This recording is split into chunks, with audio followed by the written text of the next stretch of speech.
What is the most horrific event that you have personally witnessed? Not safe for work. Don't forget to like, share, and subscribe. My mom and I had ran to the store, and when we came home, realized our dog had given birth. All the puppies were dead. Not just dead, but somewhat decomposed. My mom picked a puppy up and started rubbing all over it with a cloth, and its skin started to come off.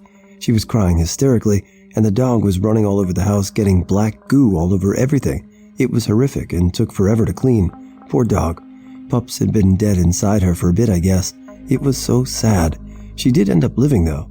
Had to have her in the vet for days. She ended up taking one of my flip-flops when we got home and acting like it was a puppy. When I was younger, we had an outside cat in the neighborhood who I was close to. We called him Bubba. One day, after returning from school, I was playing outside in my front yard and saw him. My family and I lived by a highway, and he was trying to cross it from the other side, and as he did, was hit by a large black truck. As soon as it happened, I went running to my parents and told them about it, and they didn't believe me. It took me at least 30 minutes of crying and trying to drag them outside to look. At first, from the front yard, they said it wasn't him, but I knew it was. Eventually, they decided to drive over, taking me with them to go take a closer look, and like I had said before, it was him. The way the truck hit him caused his throat to split open, and you could see the muscle and whatnot bulging out. It wasn't something I wanted to see or ever want to see again. About 10 years ago, I went to get cigarettes at around 11:30 p.m. at night. I went to the corner store, about 10 minutes away from me. When I got there, I noticed a girl sitting on the floor, hugging her knees and looking scared to death. Mascara running down her cheeks, a panicked look in her eyes, flickering to every person coming inside. Another person tried to approach her, and she just screamed as if he had tried to hit her, and he walked away. As I walked to the register and ordered my cigarettes, I asked the person behind the register very quietly, "Is she going to be okay?" The person responded and told me she had been sitting there for 10 minutes. She had run into the store and asked for a phone to call the police. She had been raped and robbed. They were just letting her stay there until the police arrived. She was panicking before because the person trying to approach her was a man. I left there as the police arrived. I still think about her from time to time. I really hope she got through it. My Uber ran over someone and killed her. She was driving a motorcycle on the spot with me in the car. I got outside and checked on her but couldn't dial 911 for like 30 seconds, which I felt like hours.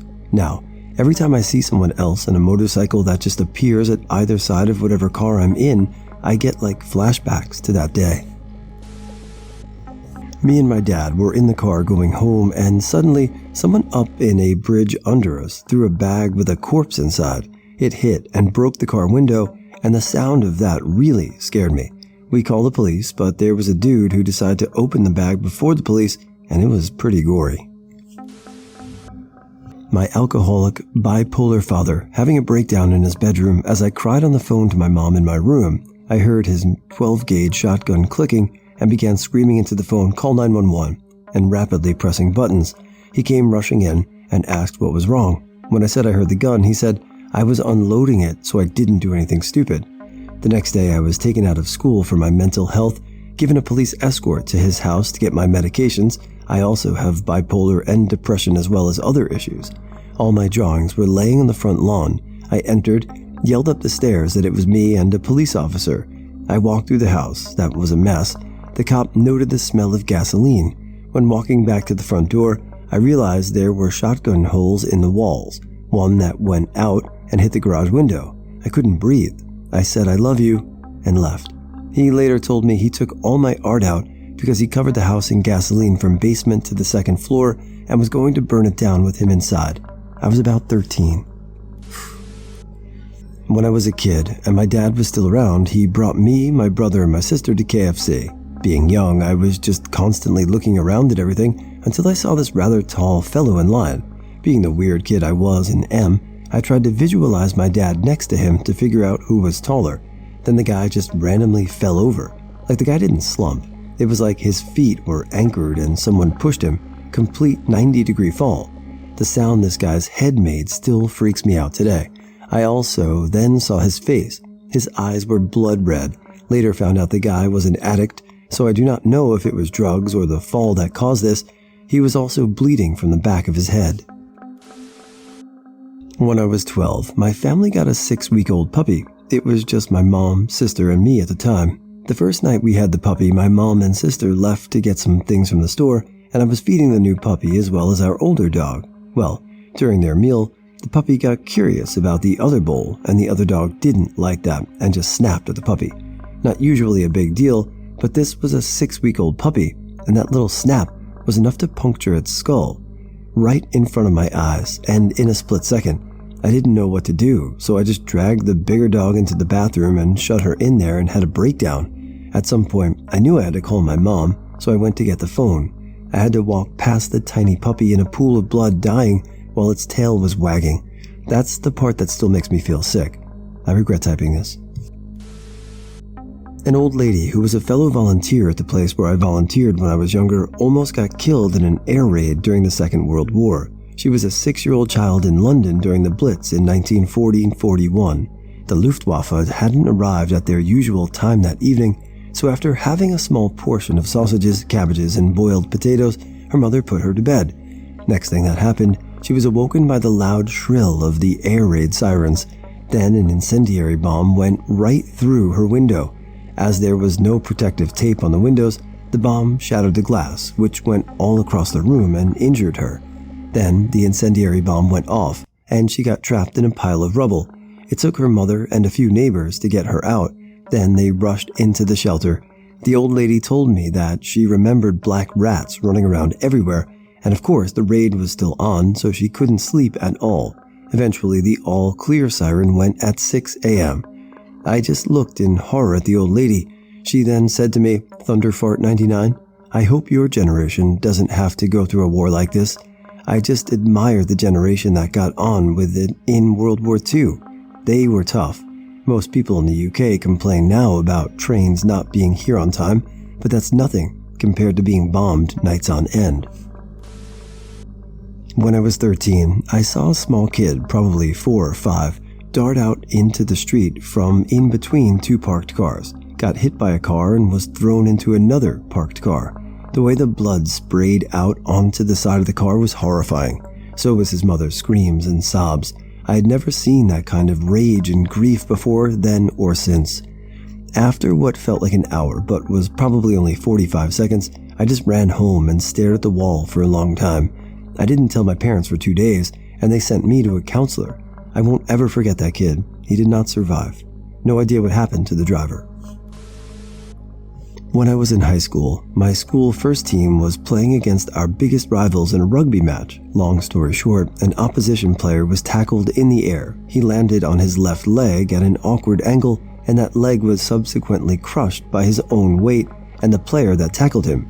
His shin bone was snapped like a twig, kind of like an MMA fighter Anderson Silva's injury, but higher up closer to the knee. I just remember looking from the stands as this guy screamed horrifically and flailing around on the ground. I can still hear his screams, clear as day.